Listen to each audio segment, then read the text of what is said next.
Karibu hapa ndo nyumbani. Ndo nyumbani? Pazuri. Kawaida tu. Ndo nyumbani kumbe. Karibu njoke. Ngoja tu nikae hapa kwa heshima. Nyanyuka. Hapana kwa heshima. Mama wewe. Hizo. Dada, kaka.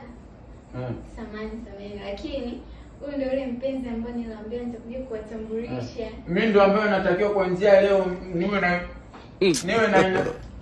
Mnyamaze na wewe. Mambo dadake. Dada, nisamee mimi. Ila mimi brother sana.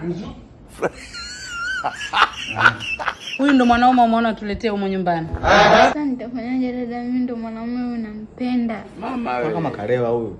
Makosa. Mbona kalewa tena? Unaona ninavyonichaza wananizalilisha. Mama wewe.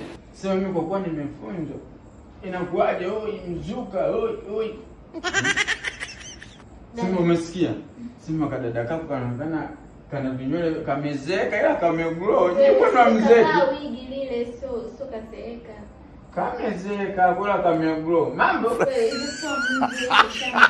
unafikiri ndugu zako wanikubali basi wananikubali. Sasa umeona kaka Kibonge?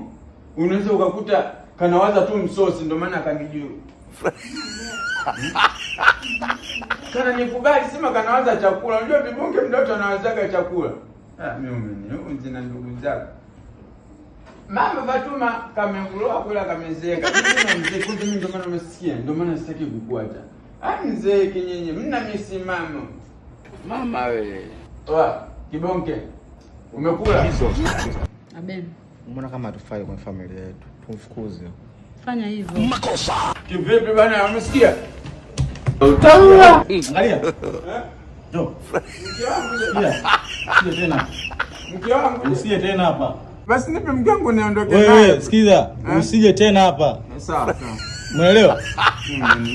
Toka.